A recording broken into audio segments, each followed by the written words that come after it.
more than 100 days have passed since the horrific 7 October attacks by Hamas that claimed the lives of more than 1,000 Israelis and others and resulted in the brutal seizing of hostages.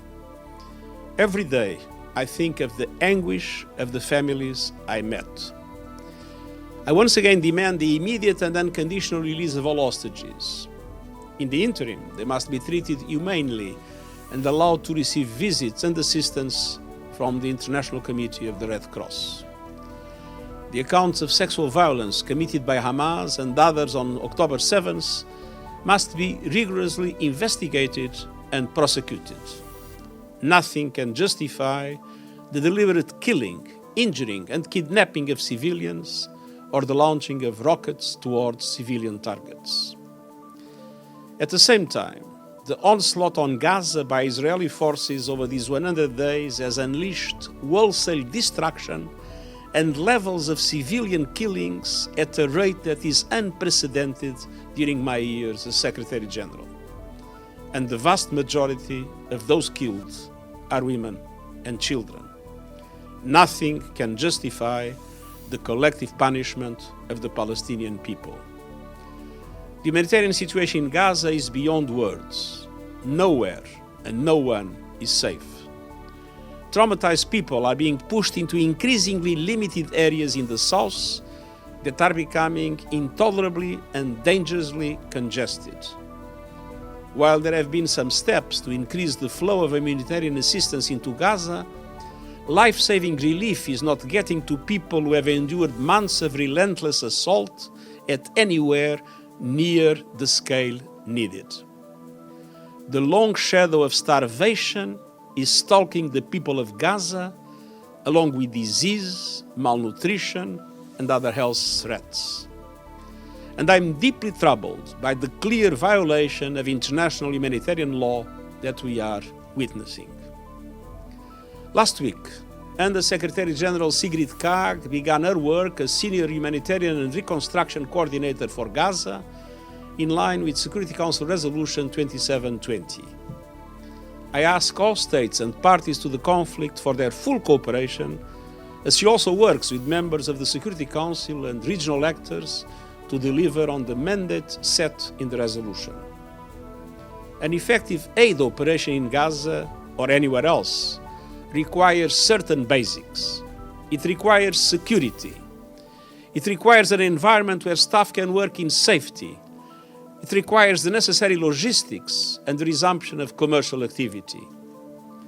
The obstacles to aid are clear, and they have been identified not only by the UN, but by officials from around the globe who have seen the situation for themselves. First, the United Nations and our partners cannot effectively deliver humanitarian aid while Gaza is under such heavy, widespread, and unrelenting bombardment. This endangers the lives of those who receive aid and those who deliver it. The vast majority of our Palestinian staff in Gaza have been forced to flee their homes. Since October 7th, 152 UN staff members have been killed in Gaza, the largest single loss of life in the history of our organization. A heart-wrenching figure and a source of deep sorrow. Still, aid workers, under enormous pressure and with no safety guarantees, are doing their best to deliver inside Gaza. We continue to call for rapid, safe, unhindered, expanded, and sustained humanitarian access into and across Gaza. Second, the aid operation faces significant hurdles at the Gaza border. Vital materials, including life-saving medical equipment and parts which are critical for the repair of water facilities and infrastructure, have been rejected with little or no explanation, disrupting the flow of critical supplies and the resumption of basic services.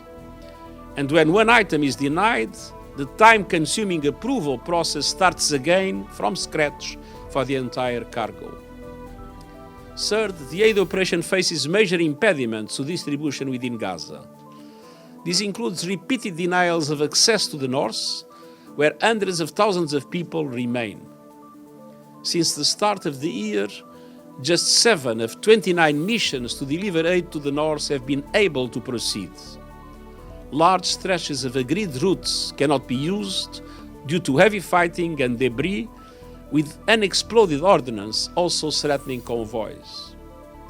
Humanitarian notification systems to maximize the safety of aid operations are not being respected. In addition, frequent telecommunications blackouts means humanitarian workers cannot seek out the safest roads, coordinate aid distribution, or track the movements of displaced people who need assistance. We are seeking to ramp up the response, but we need basic conditions in place. The parties must respect international humanitarian law, respect and protect civilians, and ensure their essential needs are met. And there must be an immediate and massive increase in the commercial supply of essential goods. The UN and humanitarian partners cannot alone provide basic necessities that should also be available in markets to the entire population. Ladies and gentlemen of the media, meanwhile, the cauldron of tensions in the occupied West Bank is boiling over with heightened violence, compounding an already dire fiscal crisis for the Palestinian Authority. Tensions are also sky high in the Red Sea and beyond, and may soon be impossible to contain. I have serious concerns about daily exchanges of fire across the blue line. This risks triggering a broader escalation between Israel and Lebanon and profoundly affecting regional stability. Tens of thousands of people in northern Israel and southern Lebanon have been displaced by the fighting, and humanitarian access in Lebanon continues to be constrained. I am profoundly worried by what is unfolding. It is my duty to convey this simple and direct message to all sides. Stop playing with fire across the blue line, de-escalate, and bring hostilities to an end in accordance with Security Council Resolution 1701. Ladies and gentlemen of the media, I have outlined concerns about a wide range of issues. The unprecedented level of civilian casualties and catastrophic humanitarian conditions in Gaza, the fate of the hostages, the tensions that are spilling across the region. There is one solution to help address all these issues. We need an immediate humanitarian ceasefire to ensure sufficient aid gets to where it's needed, to facilitate the release of the hostages, to tamp down the flames of wider war, because the longer the conflict in Gaza continues, the greater the risk of escalation and miscalculation. We cannot see in Lebanon what we are seeing in Gaza, and we cannot allow what has been happening in Gaza to continue. Thank you.